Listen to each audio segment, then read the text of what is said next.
Mais oui, c'est vous le jeune homme fringant, monsieur Thomas Arnoux, rebonjour. Rien que ça, rebonjour Maxime.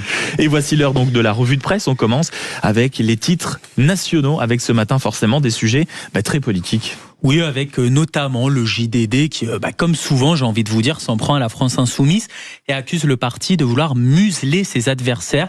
L'hebdomadaire revient sur les polémiques de ces derniers jours, notamment ceux visant la chaîne CNews, avec des propos jugés par beaucoup déplacés à l'encontre, notamment du nouveau maire de Saint-Denis, Bali Bagayoko, qui a lui-même demandé à ce que l'Arcom et la justice se montrent beaucoup plus sévères à l'égard de la chaîne.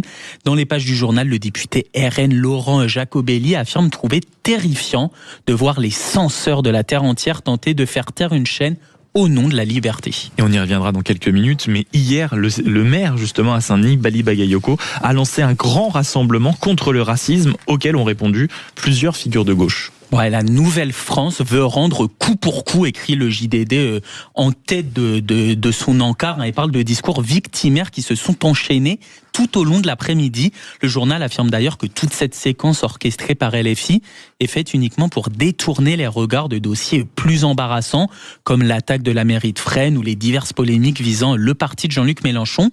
Et ce rassemblement, on en parle aussi dans la Tribune dimanche. L'autre gros hebdomadaire du dimanche parle de Bali Bagayoko comme un profil inattendu dans la galaxie insoumise. Il décrit une ascension rare, si ce n'est inédite, d'un homme qui n'a pourtant jamais compté Jean-Luc Mélenchon parmi ses proches. Quelque chose de rare dans ce parti où il est très difficile de briller sans avoir eu la bénédiction de ce dernier. Lors de ce rassemblement, en tout cas, Bali Bagayoko a visiblement été érigé presque en héros. Bali, on t'aime, ou Bali, la France est avec toi, scandé hier massivement les milliers de personnes rassemblées à Saint-Denis. Tout autre sujet désormais, il se trouve à la une du Parisien aujourd'hui en France et qui revient sur l'autre grosse actualité de la semaine, et elle n'est pas polémique puisque c'est l'annonce surprise de la tournée parisienne de Céline Dion. Là, ça rassemble les cœurs et les foules. Eh oui, la folie Céline, en titre en toute simplicité, le quotidien, qui note que non moins de 9 millions de personnes se sont inscrites en 3 jours pour tenter d'obtenir le Graal, à savoir une place pour l'une des 10 dates de la star québécoise. Il y aura environ 330 000 places en vente. Donc autant vous dire, Maxime, qu'il y aura davantage de déçus que d'heureux élus, malheureusement. Voilà.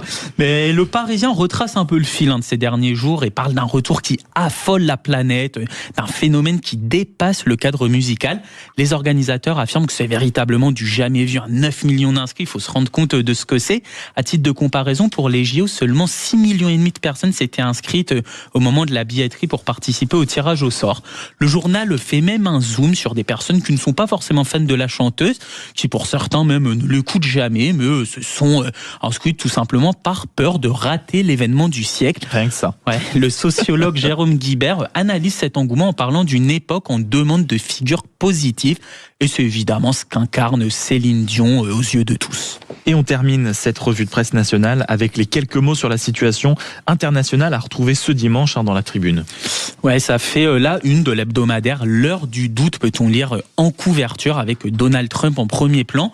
Le journal rappelle que depuis le début du conflit en Iran, 13 soldats américains ont été tués, 2 avions ont été abattus, à tel point que la Tribune dimanche se pose une question.